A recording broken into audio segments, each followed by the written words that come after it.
कहानी की शुरुआत में हम बेन और उसके कजन एली को देखते हैं, जो इस वक्त एक ज्वेलरी की दुकान तक हीरे पहुंचाने का काम कर रहे थे। एली इस काम में नया था और साफ तौर पर घबराया हुआ लग रहा था। तब बेन ने उससे पूछा कि अपनी बंदूक लाया है ना, लोड करके रख उसको। वहीं दूसरी ओर हम डेविस नाम के एक आदमी को देखते हैं, जो अभी अभी जागा था। डेविस एक बेहद चालाक चोर लुटेरा है, जिसने आज तक न जाने कितनी चोरियां की, पर कभी रत्ती भर का भी सबूत नहीं छोड़ा। अब वो अपने प्लान के मुताबिक एक आदमी का पीछा करने लगा, जिसकी कार पे उसने पहले ही ट्रैकर लगा रखा था। उसने एकदम आराम से मसूद नाम के उस आदमी की गाड़ी को ओवरटेक किया और एक पतली सड़क पर गाड़ी बीच में ही रोककर डिग्गी खोल दी। जैसे ही मसूद गाड़ी से उतरा कि भाई साइड हो, रास्ता साफ कर, डेविड ने तुरंत उस पर बंदूक तान दी और पूछा कि कोई हथियार तो नहीं है तुम्हारे पास। मसूद ने कहा कि गाड़ी के अंदर है। डेविड ने मसूद से उसके फोन का पिन पूछकर उसे डिक्की में बंद कर दिया, ये कहते हुए कि पानी है उसमें। फिर उसने जल्दी से गाड़ी से उसका फोन निकाला और वहाँ से चल दिया। उधर ज्वेलरी की दुकान के मालिक सैमी ने बेन से नए लड़के के बारे में पूछा। फिर सैमी ने बेन को एक ब्रीफकेस दिया जो नकली हीरो से भरा हुआ था। फिर उसने अलग से सच बताया, वो लोग असल में हीरो के 2 सेट ले जा रहे हैं, जिनकी कीमत लगभग $3 मिलियन थी। असली हीरे बेन के मोजों में छुपाए गए थे। उसने बेन से कहा कि वो नया लड़का है ना, उसे इस बारे में मत बताना। बाहर जाकर सैमी ने एली से कहा कि अपनी बंदूक दिखा। बंदूक देखकर वो कहने लगा कि ये इतना पुराना असला कहाँ से लेकर घूम रहा है तू, कभी हाथ में फट जाएगी। उसने एली को एक बेहतर बंदूक देते हुए कहा कि काम पूरा होने के बाद वापस कर देना मुझे, और इशारा किया कि बाहर एक गाड़ी तुम लोगों को फॉलो करेगी तुम्हारी सेफ्टी के लिए। जैसे ही बेन और एली वहाँ से निकले, डेविस ने दुकान के बाहर गाड़ी खड़ी की और उनका पीछा करना शुरू कर दिया। जब वो एकदम शांत डिलीवरी वाली जगह पर पहुँच गए तो डेविस ने नकाब पहना, उनकी गाड़ी में टक्कर मारी और तुरंत दोनों के ऊपर बंदूक तान दी। एली तो बेचारा वहीं जम गया। फिर डेविस ने बेन को अपने फोन पर उसके घर की वीडियो दिखाते हुए उसकी बीवी का नाम लिया कि मेरा आदमी तेरे घर के बाहर खड़ा है। उसने एली से कहा कि दोनों अपने फोन्स और गन्स मेरी गाड़ी के अंदर फेंक दो, जो एली ने तुरंत कर दिया। उसने असली हीरे और उनकी कीमत का सर्टिफिकेट दोनों मांगे और साथ ही ये भी साफ कह दिया कि मुझे ब्रीफकेस में कोई दिलचस्पी नहीं है। अब बेन ने पहले तो ना समझने का नाटक किया कि भैया मुझे तो ब्रीफकेस ही मिला था, लेकिन डेविस ने सीधा कहा कि ये हीरे इंश्योर्ड है, मालिक को इंश्योरेंस कंपनी से पैसे मिल जाएंगे, तो क्यों अपनी जान दे रहा है। डेविस बहुत कुछ जानता था, इसलिए बेन ने आखिरकार मान ही लिया कि असली हीरे उसके बाएं मोजे में छुपे हुए हैं। उसने धीरे से उन्हें निकाल कर दिखाया। डेविस ने हीरे ले लिए और जल्दी से मसूद को अपनी गाड़ी की डिक्की से बाहर निकाल दिया, लेकिन इतने में एली ने चुपके से अपनी पुरानी बंदूक निकाल ली, जो अभी भी उसके पास ही थी। अब जैसे ही डेविस वहाँ से जाने लगा, एली ने तुरंत उस पर गोली चलाई, लेकिन उसकी वो पुरानी बंदूक मिस फायर कर गई और डेविस पॉइंट ब्लैंक रेंज से भी बच गया। तुरंत एक्शन लेते हुए डेविस ने गाड़ी पीछे ली और तेज रफ्तार से वहाँ से निकल गया। वो शहर की सड़कों से होता हुआ एक पार्किंग गैराज में घुस गया, पर वो साफ तौर पर हिल गया था, क्योंकि आज वो मरने के बहुत करीब था। वहाँ उसने अपनी आंखों से कॉन्टैक्ट लेंसेज निकाले और खुद को साफ किया। फिर उसने गाड़ी को ढक दिया और दूसरी गाड़ी बदलकर गायब हो गया। खैर इसी दौरान हम डिटेक्टिव लू और उसके साथी को देखते हैं, जो हीरो की लूटपाट वाले केस की जांच कर रहे थे। उन्होंने बेन से कुछ सवाल किया और उसकी टाइमिंग के ऊपर शक जताया। जिस दिन तुम $3 मिलियन के हीरे ले जा रहे थे, उसी दिन तुम्हारे साथ लूटपाट हो गई, और साथ ही चोर को तुम्हारी पत्नी का नाम कैसे पता था। मगर बेन ने सीधे तौर पर कहा कि मैंने कोई जानकारी लीक नहीं की। फिर एली ने कबूल किया कि जाते वक्त मैंने गोली चलाई थी,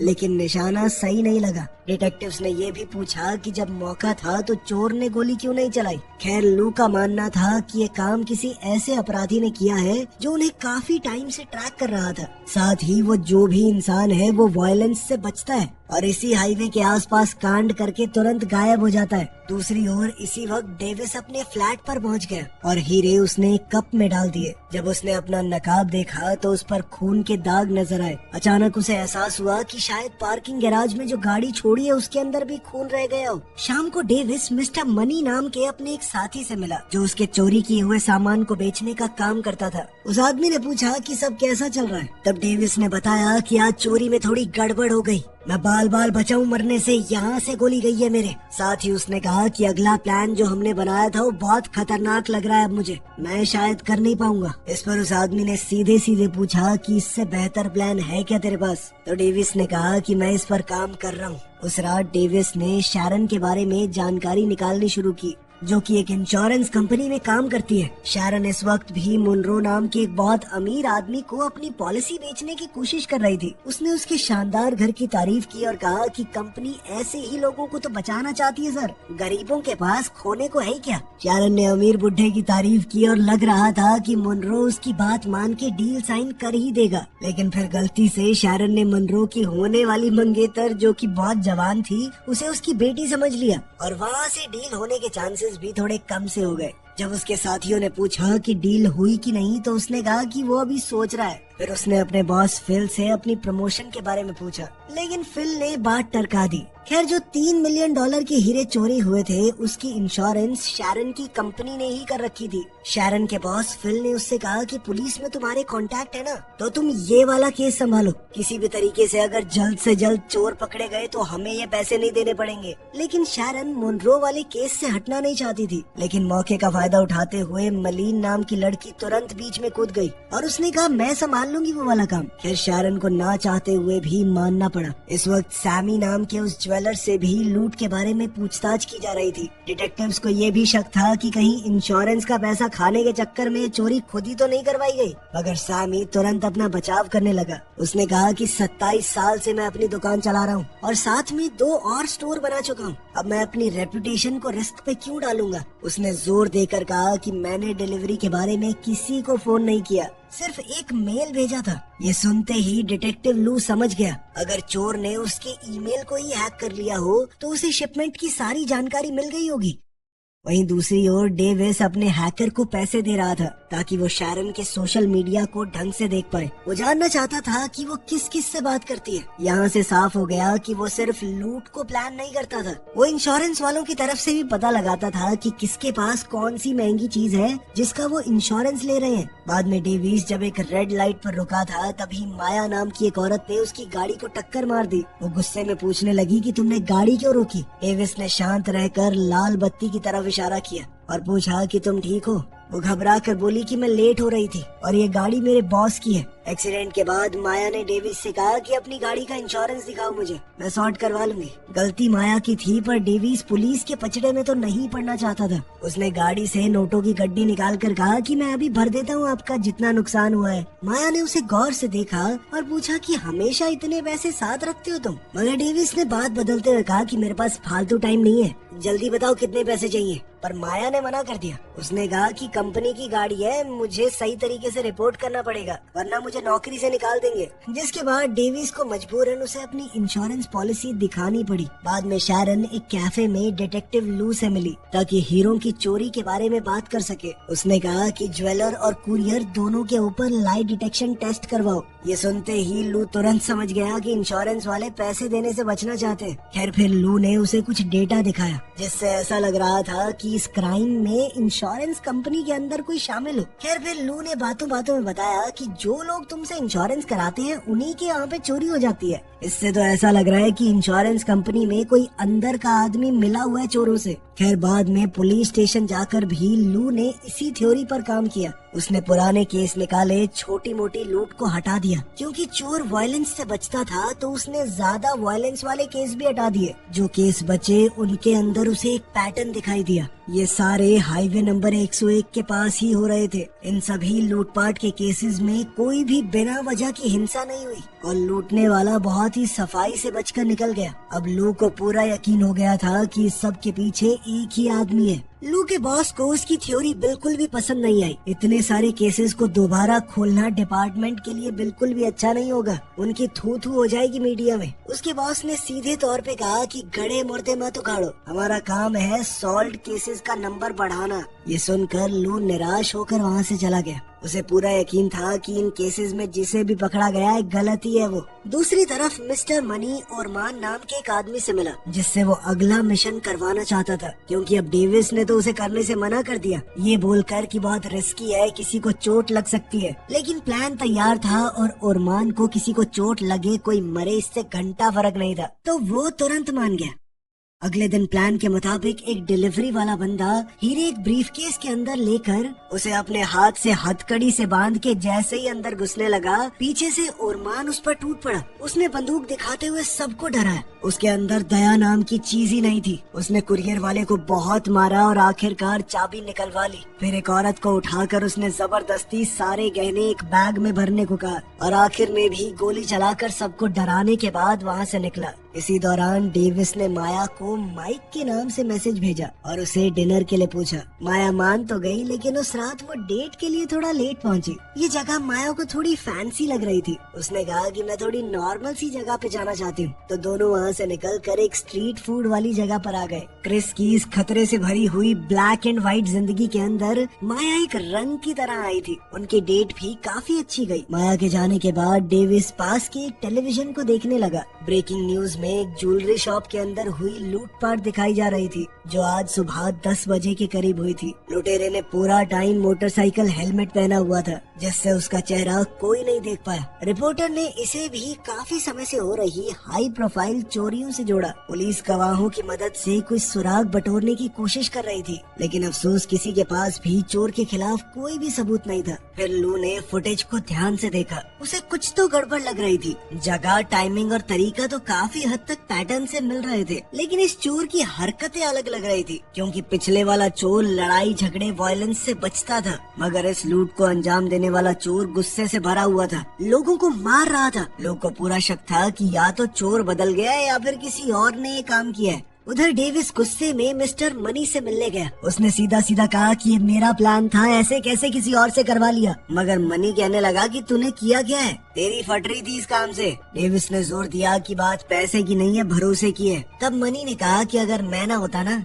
तो तू यहाँ तक पहुँचा ही ना होता कभी। इस तरह दोनों के बीच में बात थोड़ी और बिगड़ गई। फिर बाद में मनी ने ओरमान से मिलकर एक नया प्लान बनाया। अब वो खुद कुरियर को लूटने के बजाय डेविस को काम करने देंगे और बाद में उसी को लूट लेंगे। सारा रिस्क उसका और बाद में हम निकल जाएंगे। खैर, फिर मनी ने ओरमान को एक हैकर का नाम दिया, जिसे डेविस इस्तेमाल करता है और कहीं जाए ना जाए वहाँ जरूर जाएगा वो। जल्दी ही डेविस अपने कॉन्टैक्ट से नई जानकारी लेकर निकला। इतने में ओरमान ने चुपके से उसकी गाड़ी पर एक ट्रैकर लगा दिया। इधर अपने फ्लैट पर वापस आने के बाद डेविस ने शैरन के शेड्यूल और उसकी पर्सनल डिटेल्स पर ध्यान से रिसर्च की। फिर अगले दिन वो उसे बड़े नॉर्मल तरीके से बाहर मिला। उसने उसकी गाड़ी की तारीफ की तो शैरन ने मजाक में कहा कि जिंदगी बोरिंग गाड़ियों के लिए बहुत छोटी है। शैरन ने उससे पूछा कि तुम्हारे पास कौन सी कार है, तो उसने पूरे टशन में जवाब दिया कि डिपेंड करता है कौन सा दिन है, आज तो मेरे पास एक खास गाड़ी है। इस पर शैरन हंसी और बोली कि अगर तुम इतनी आसानी से गाड़ी बदल सकते हो तो मुझे भी तुम्हारा ही काम ज्वाइन कर लेना चाहिए।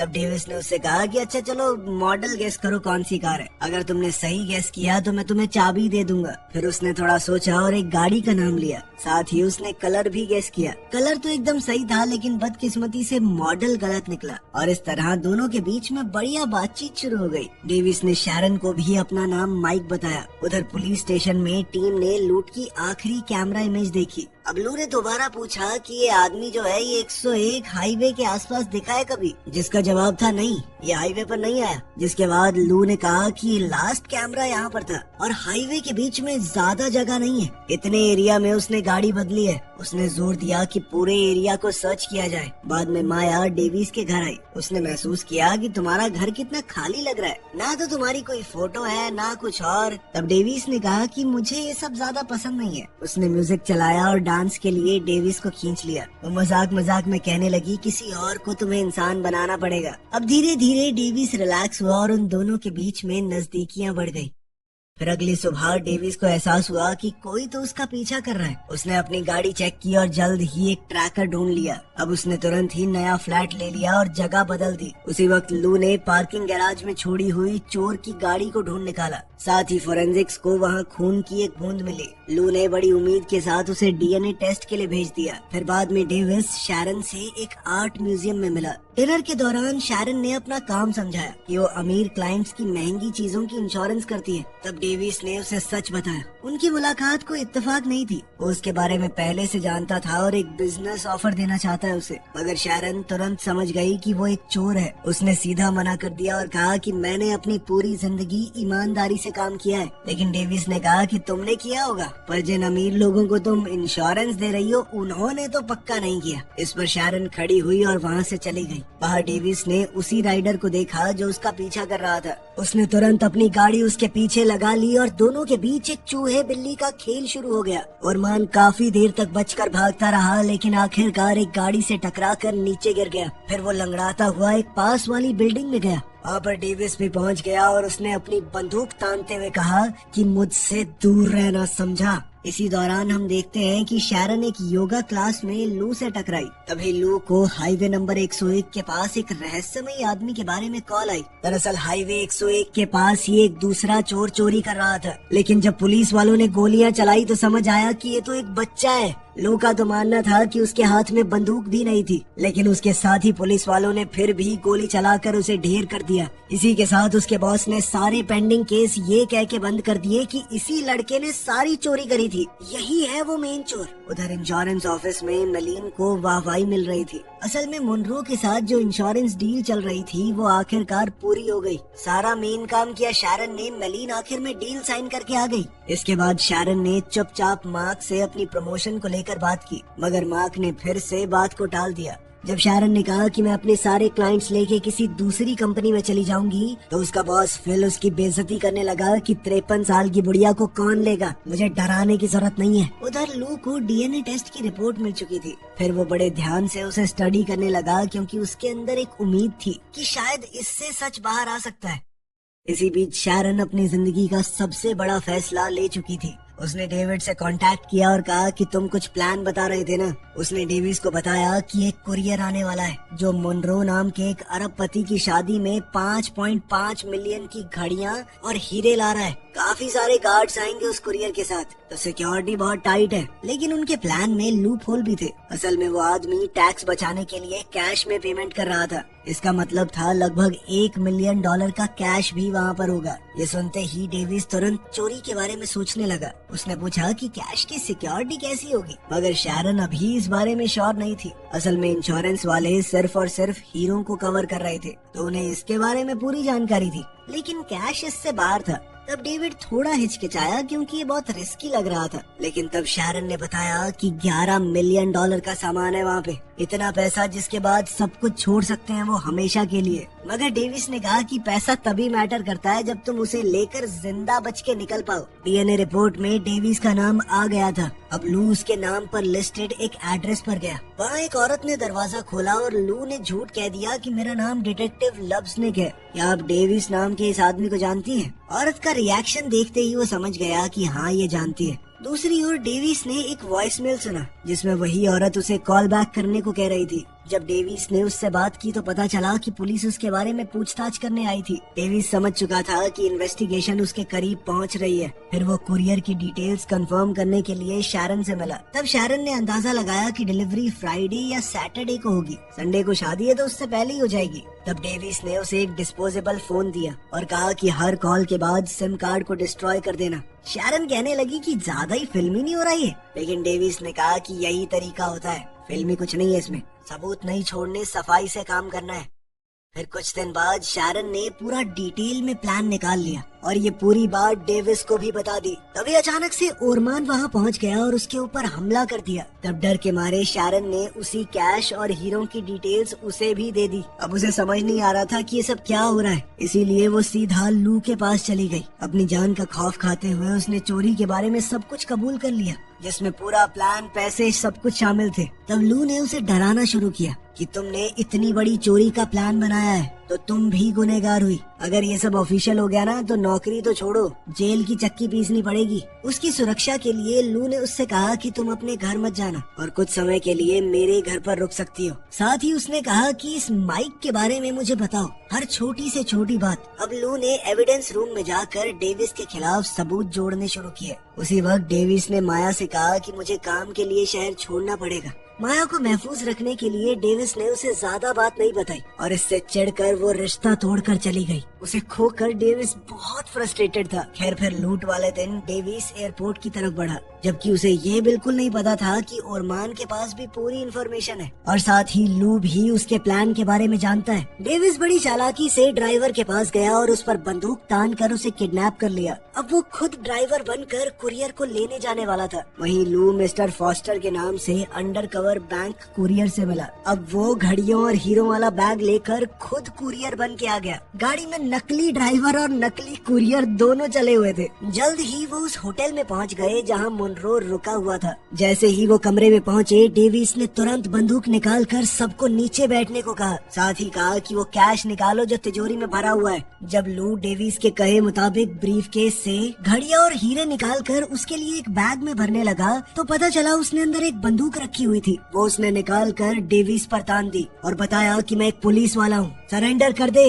इस पर डेविस ने कहा कि मैंने कभी किसी को चोट नहीं पहुंचाई, मैं अब जाकर अपना रिकॉर्ड खराब नहीं करना चाहता। हालात बहुत टेंस हो गए और तभी ओरमान अंदर घुसा और उसने दोनों पर ही बंदूक तान दी। डेविस से बिल्कुल उलट ओरमान वायलेंस में पूरा मानता था। उसने बिना रुके मुनरो को गोली मार दी। इसी अफरा तफरी में डेविस ने वापस फायर किया और ओरमान को मार डाला। आखिरकार सब कुछ खत्म होने के बाद लू ने डेविस से कहा कि मैं जानता हूँ तुम ही हाईवे 101 वाले चोर हो, तुमने कभी किसी को खरोंच तक नहीं मारी, आज मेरी जान बचाने के लिए एक आदमी को मार दिया। लू का दिल बदल गया कि डेविस एक अच्छा इंसान है जिसे समाज की वजह से चोर बनना पड़ा। उसने कहा कि जल्दी से जो ले जा सकते हो ले जाओ। साथ ही उसने मुनरो से कहा कि जैसा मैं कहूँगा वैसा ही करना, वरना ऐसी टैक्स चोरी की इंक्वायरी बैठवाऊंगा तेरे ऊपर कि जेल में चक्की पीसेगा बुड्ढे। उसने बैकअप को बुला लिया ये कहकर कि एक आदमी लूट खसोट करने आया था, उसे मैंने मार दिया है, साथ में मिस्टर मुनरो को गोली लगी है। आखिर में डेविस ने अपने वादे मुताबिक लगभग $3 मिलियन शैरन को भिजवा दिए और अपनी चमचमाती हुई गाड़ी लू के लिए छोड़कर चला गया। उसने माया को भी चिट्ठी भेजी जिसमें उसके बचपन की एक फोटो थी, तो शायद हीरोइन भी मानी जाएगी। वीडियो पसंद आई तो लाइक कर देना, चैनल को सब्सक्राइब कर लेना। मिलते हैं अगली वीडियो में।